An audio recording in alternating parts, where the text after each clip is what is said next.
This is Marc Mullinax. Welcome back to our class via podcast on Taoism and Tao Te Ching.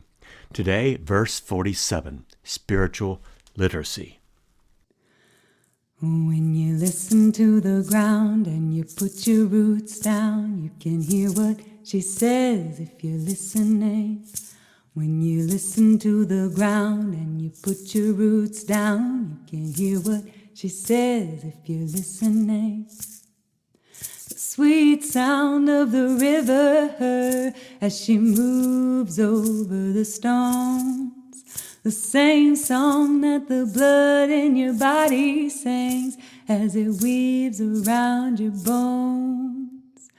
When you're listening, are you listening?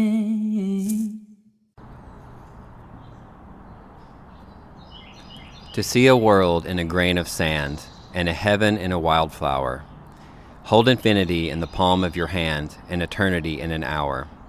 A robin redbreast in a cage puts all heaven in a rage. A dove house filled with doves and pigeons, shudders held through all its regions. A dog starved at his master's gate predicts the ruin of the state.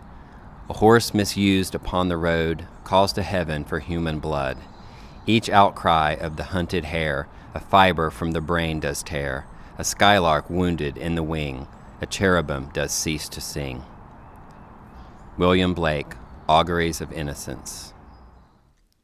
Our reader today is Chris Haynes, who describes himself this way. I'm Chris Haynes. I live in Mars Hill, North Carolina with my family, and I know Marc from Circle of Mercy. So, my friends, there are two ways that the various spiritualities of the world come to us. One way, perhaps the way many of us have grown up with, is the gas station mentality. That is, some religions teach or groom us to think that we, like a car, regularly become empty just by living a regular life, and so we need a fill-up every week or so. So off to the meeting house we go to get filled up. Often such spiritualities have lots of rules to accompany us in life. There is an alternative model, not so popular in Western spiritualities, but very popular in Asian traditions, called the deep well, where all we need is already within, already here, and there is no need to go outside oneself or to some meeting house to receive what you already have and already are. You just dive deep and find one's needs within. So, gas station or deep well? How would you answer this really cool question? Do we need a regular dose of spiritual energy, or are we already endowed with such? This episode will be about the latter spirituality, that what we need, however small or modest, is what we already have.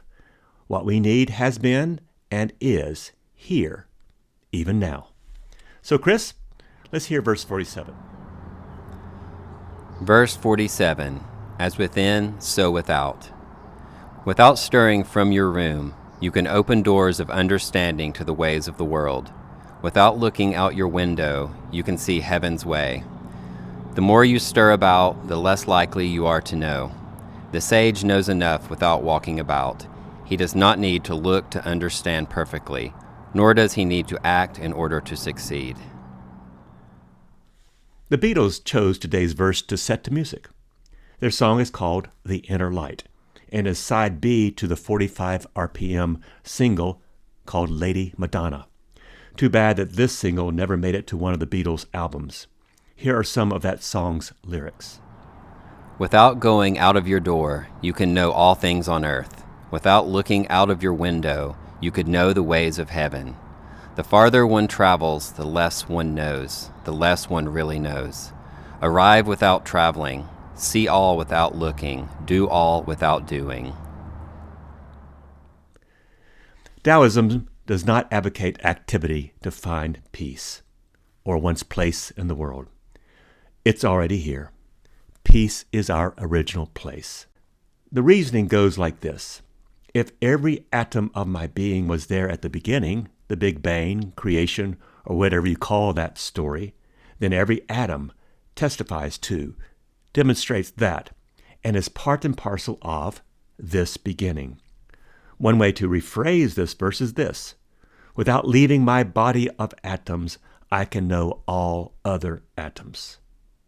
So thus, alone, in one's room, your apartment, your house, your forest, all you need to know is testified to and demonstrated right there. I live in a very small house, but my windows look out on a very large world. Confucius. But there's this elephant in the room. Verse 47 has always been to me so mystical that I could never put my finger on what it's all about. Sure, I sense that I have some inner world inside me and an outer world outside my skin, but how do the inner and the outer relate? How can one spiritual tradition bridge the both? No, scratch the word bridge. What I mean to ask is this: how can one spiritual tradition be both? Why does this verse teach that we don't even have to leave our home to learn the ways of the universe? Is that even possible? Are the two somehow, some way, one, as in one and the same? One way to see the interrelation between the inner and the outer is to review the Taoist worldview, or you can read pages 5, 6, and 7 in my book, Tao Te Ching, Power for the Peaceful. Tao challenges our preset worldviews that automatically feed us these predetermined ideas about how the world and the universe are to operate. Such predetermined ideas can include the almost certain attitude that inside is inside and outside is outside, and that these are two different, very separate realities. But the Taoist worldview is unitary. There is no this and that, no inside and outside, no up or down, no war of the dualisms where one view is prior or more special than any other view. The point is, we are already in a world that has no artificial boundaries, margins, or borders that we typically use to separate things into categories of better and worse, good and bad, best and not so best. Such are artificial lines that our cultures teach us oh so well that we can operate, well, without thinking. Taoism's worldview holds no dividing the world into artificial spaces called mine and yours, inside, outside, or within and without. There is no division, but instead a radical collapse of all margins between the other and myself, between the inner and the outer. It's everything, everywhere, and all at once, to use the title of a really fascinating movie. We can know, and we can train our senses to sense, without leaving where we are, this one truth. All is one. We're already in the best seats in the house, already in first class. If you don't know where you are, you don't know who you are. Wendell Berry. To sense our true identity as the universe, and our universe as our very self, as two things for the sake of language we have two words for, self and universe, is not to keep dividing self and universe, but to unite them as they ought, as one. The universe has a different meaning and texture than what our dualist worldviews could ever understand. So truly, we can see the universe in a grain of sand. This is true spiritual literacy, not seeing just the gas station mentality, but becoming fluent in a second or more spiritual practice that are practicing and purifying one's own deep well. When you're listening, are you listening? When you're listening, are you listening? Here's the truth. It is at home where we learn our best lessons, or rather, we learn our lessons best. It is at home where we can be both most loving and most upset, most at peace and most out of sorts. Things happen at home that can become practices for the rest of our geographies. But it begins at home. So much of our lives are learned behaviors from home.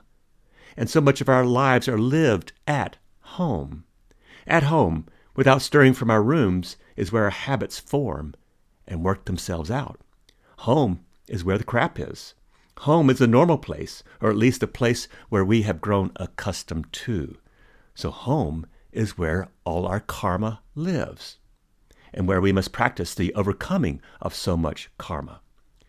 So many of our karmic habits began, and still do begin, at home, from how we express love or anger, to how we navigate complicated schedules, to how we find our peace. Thus, our major lessons must be learned and unlearned from home.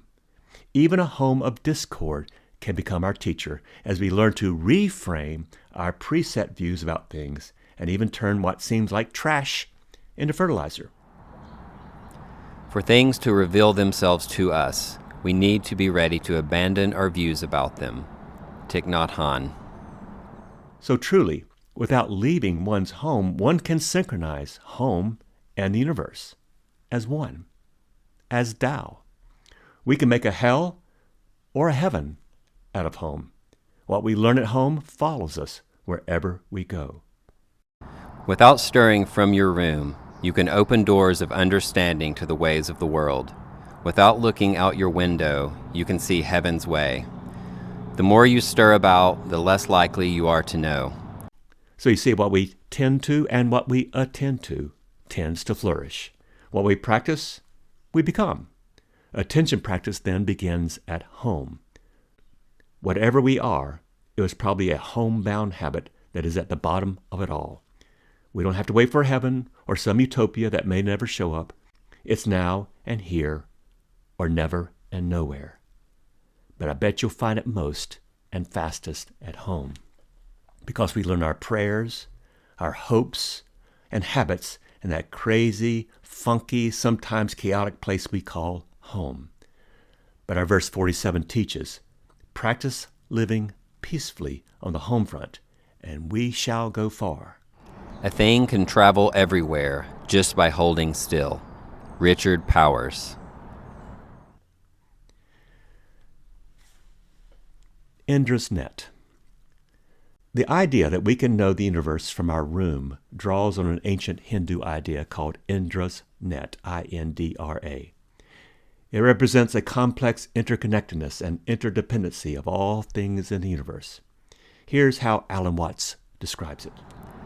Imagine a multidimensional spider's web in the early morning covered with dewdrops. And every dewdrop contains the reflection of all the other dewdrops. And in each reflected dewdrop, the reflections of all the other dewdrops in that reflection. And so ad infinitum. In this metaphor, each drop represents an individual existence, and the reflections symbolize the interconnectedness of all beings. So, in one drop, in one person, in one atom even, all the universe can be known. To know the one is to know the all. In such knowledge and its practice, we lose our sacrosanct sense of separateness. And so, verse 47 makes better sense here. Without stirring from your room, you can open doors of understanding to the ways of the world. Without looking out your window, you can see heaven's way. Heaven's way here is Tao. We're not downgrades of, nor renegades from Tao, but capable of Tao work and Tao play right here, right now. As the Eastern mystic philosopher Ram Dass puts it, Well, I was 6 years old. I was in the kitchen and I was watching my little sister in her high chair drink milk. I suddenly saw that it was sort of like God pouring God into God, if you know what I mean. Ram Dass, the only dance there is. Teased out, it's this simple and this profound. Loosen hold on whatever our dualist-bound cultures would have us think or know about all those divisions into thems and us's. Whatever the universe presents to one's awareness, you are it too. Whatever the universe is, we are too. A bird in flight, an earthworm out of sight, the chatter of a squirrel. We are earth and heaven.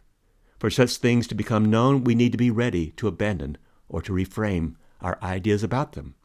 Our vast self is not some divided self, but our single-rooted self rooted in nature.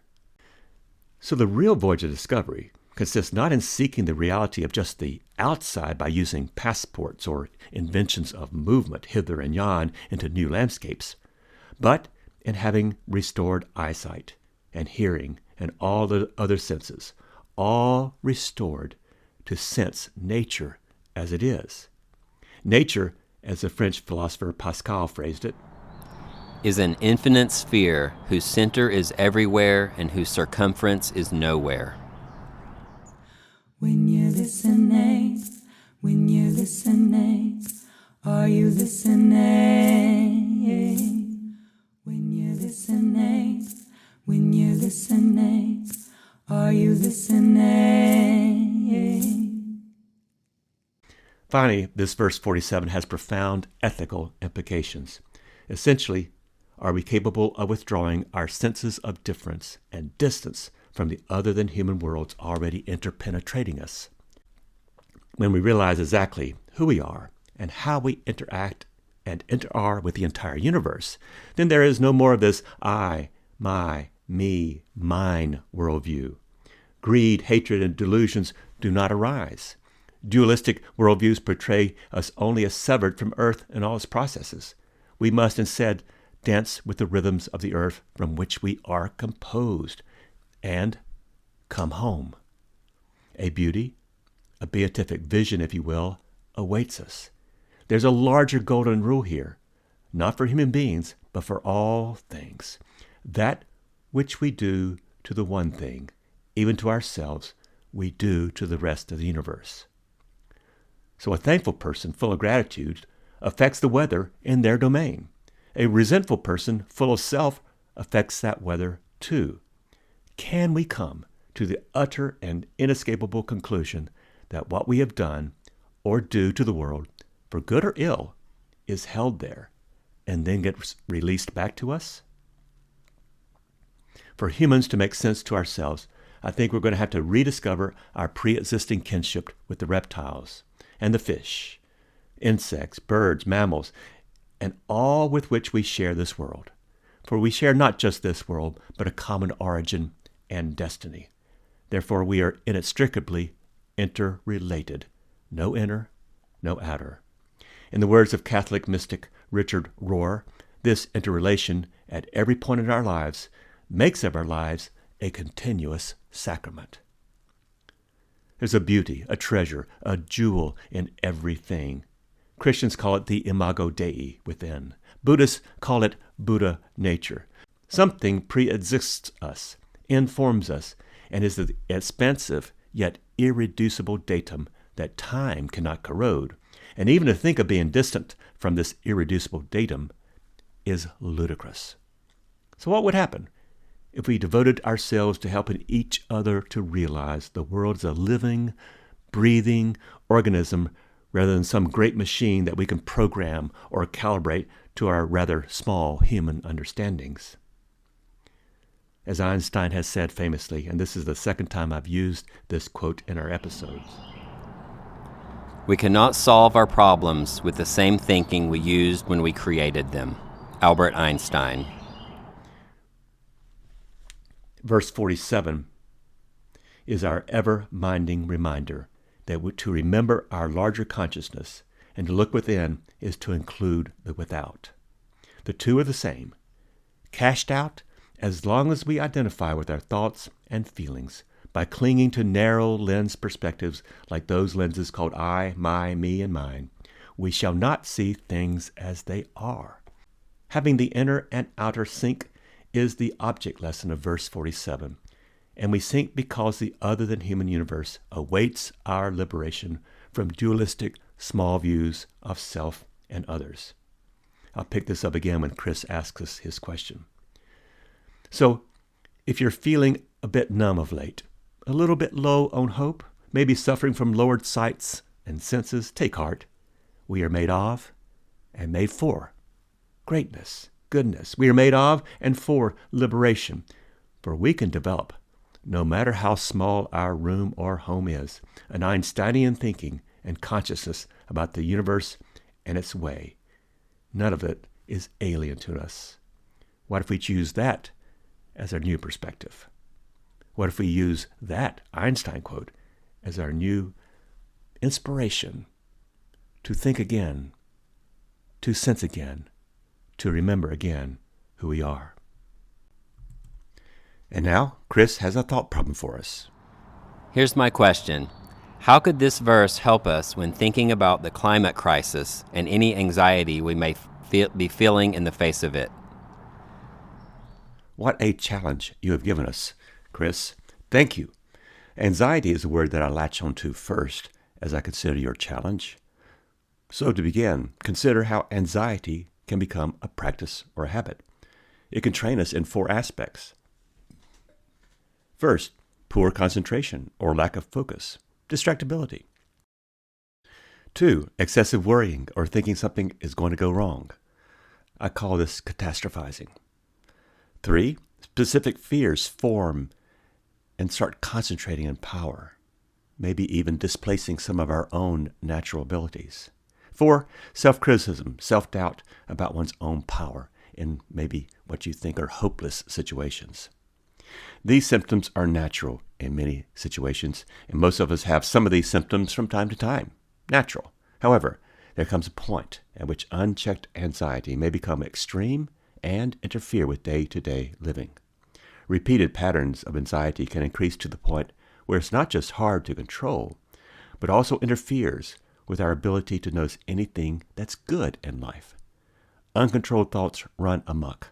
Hearts start to race. Breathing becomes heavy. Unchecked uneasiness soon invites its very close friends who go by the names of fear and panic, and then this trifecta of existential paralysis begins to set in. Because anxiety affects our attention and starts to shape our worldviews and belief systems in specific and even predictable ways. As anxiety biases our attention, it alters what we can become conscious of, and in turn, the ways in which we experience reality itself. This can have profound consequences. It can even affect our politics without us knowing it as we drift from one political pole to another.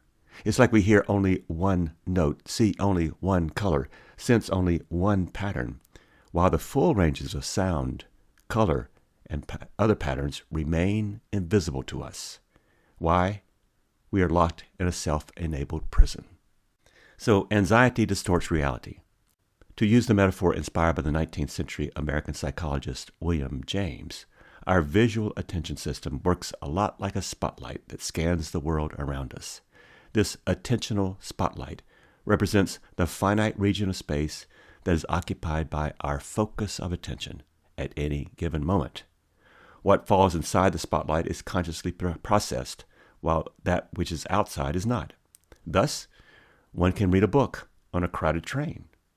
All that lies outside our attentional spotlight appears blurry and unimportant. What is your attentional spotlight focusing on right now, and what is it blocking out?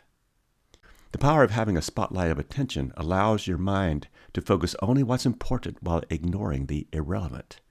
Thanks to evolution, our attention system reacts to a wide variety of forms of threat.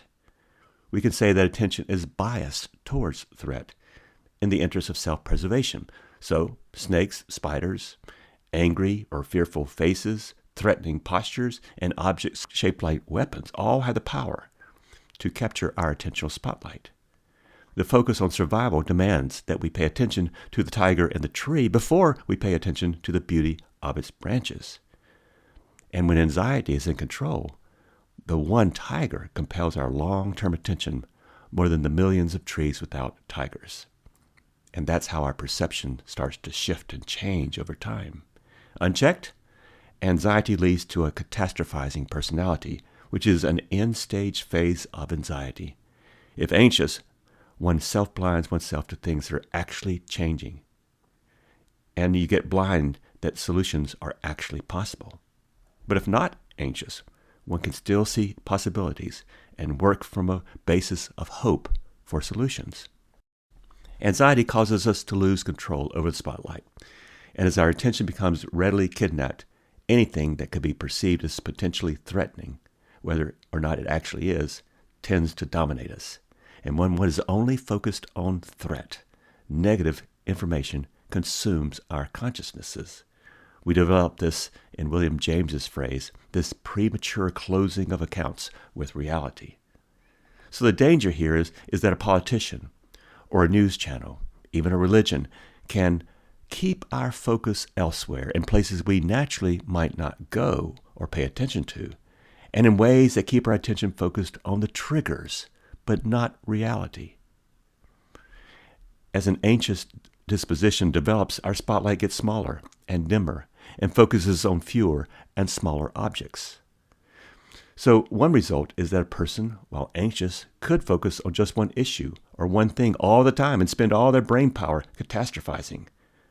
For example, if we listen to news or join groups or read only about negative and yes, catastrophic results of global warming, then we have fewer resources and less bandwidth to entertain how other news or other groups around the world might be actively working to actually reverse climate changes. We get shielded from the hope that's there. Actual victories in reversing climate change, there most certainly are. But with anxiety as our leading practice, these victories can slip by unheralded because we focus only on failures. This verse 47, then, Chris, is about spiritual literacy, or learning multiple ways, even ways of correcting someone's slide into a life seeing only anxiety-driven catastrophes. This verse is about emerging hope and merging hope with a realistic view of a problem. What we can dream of is inside, already present in the world outside. Without a minimum of hope, we cannot even start to see both the inside and the outside, both the challenges and the solutions. Hope is only the beginning, though. We cannot row backwards. Hope is actually turning the self around and rowing forwards. Because, as James Baldwin said, not everything that is faced can be changed, but nothing can be changed until it's faced. Hope is a practice that helps one spotlight correctly. Hence, we need an education in hope, a curriculum in hope. We can change the world because we've done so many times. And with a non-anxious worldview, that change retains a stronger chance to change the world for the better. So the question becomes for me, Chris, how does a person recognize they have the power of attention and the power to act, that they are story makers and storytellers, not just consumers of bad news? The key is to form communities of accountability to help address climate change, racism, or any other world problem, to keep us pointed in the right direction. For as we struggle together with climate change, we generate and share still more hope as time passes. Waiting till everything looks feasible, or waiting till we raise resources, or waiting till we form a perfect community to fight climate change, these do not bring hope to our anxieties, but rather allows our anxieties more chances to smother our hope. It's always too soon to throw in the towel, Chris. One example that comes to mind is when I used to, as a child, help my dad cook outside over the charcoal grill. One day, after we had cooked the meal, he took the tongs and moved one charcoal briquette out from the center core of the very hot fire and left it by itself on the sidewalk. "Let's go inside and eat," he said. 30 minutes later, we went back outside, and he walked over to the isolated charcoal briquette. Without a second thought, he reached down and picked up the piece of charcoal. "Here, Marc, hold out your hand." Trusting my dad implicitly, I did. And when that charcoal touched my hand, my instinct told me to tense up and be ready to throw that charcoal away. But it's cool. That, my dad said, shows the power of staying in a community. Go out alone, you lose your heat and passion quickly. But look at all the other charcoal pieces. They remain red hot because they remain together. As you can tell, Chris, I never lost that lesson. Now, verse 47 has no guarantees. But verse 47 can be a gateway, a small window through which we access the wider world, bring a spiritual literacy to our situations, and bring the reality of outer world into the inner world, and vice versa. Then we can join with like-hearted others and our shared hope displaces our individual catastrophizing views. This is how change happens. For when we merge with others, we emerge from the emergent sea to the practice of hope-inspired collective action and energy. I hope this addressed your question, Chris. Thank you very much for it. This podcast is an original labor of love, designed, written, and co-produced by many whose central idea is that Tao Te Ching is good news for today. Tao still speaks. Thanks to Chris Haynes for his voice and question. Audrey Davis is our artist, and please notice her updated artwork for our podcast. Molly Hartwell donated her song, Put Your Roots Down. Fortress Press holds the copyright for quotations from my Tao Te Ching translation. May your days begin in peace and become wombs for radical hope. Are you listening?